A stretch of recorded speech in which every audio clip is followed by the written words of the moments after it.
23 June থেকে 6 জুলাই এই সময়টা প্রতি বছর ভারত কেশরী ডক্টর শ্যামাপ্রসাদ মুখার্জির জন্মদিন এবং বলিদান দিবস। এই দুটো সময়ের মধ্যে 15 দিন,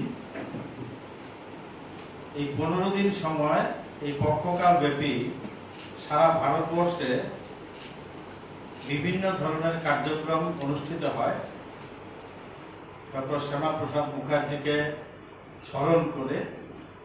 আমরা জানি ডক্টর শ্যামাপ্রসাদ মুখার্জি ভারতীয় জনতা পার্টির জনক।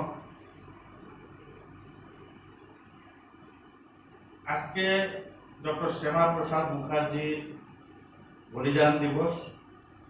সেই বলিদান দিবসে সারা রাজ্যে বুথ ভিত্তিক সমস্ত জায়গাতে ওনাকে স্মরণ করা হয়েছে এবং এই যে পক্ষকালব্যাপী অনুষ্ঠান কার্যক্রম, সেই কার্যক্রমগুলো কি কি হবে তার একটা রূপরেখা আমরা আপনাদের সামনে তুলে ধরব।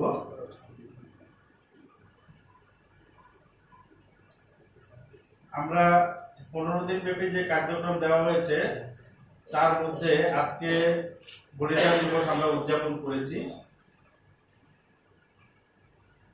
25শে জুন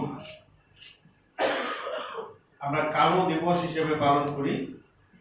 এই দিনটাতে সারা ভারতবর্ষে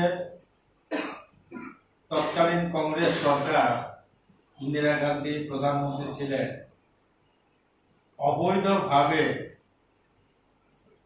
সংবিধানকে কাজে লাগিয়ে জরুরি অবস্থা জারি করেন এবং লক্ষ লক্ষ মানুষকে গ্রেপ্তার করেন। হাজার হাজার ভারতবর্ষের প্রথম সারির নেতৃত্বকে কারাগারে আবদ্ধ করেন। গণতন্ত্রকে জঘন্যভাবে 1975 সাল থেকে 1977 সাল পর্যন্ত জঘন্যভাবে গণতন্ত্রের উপর অত্যাচার চালানো হয়েছিল।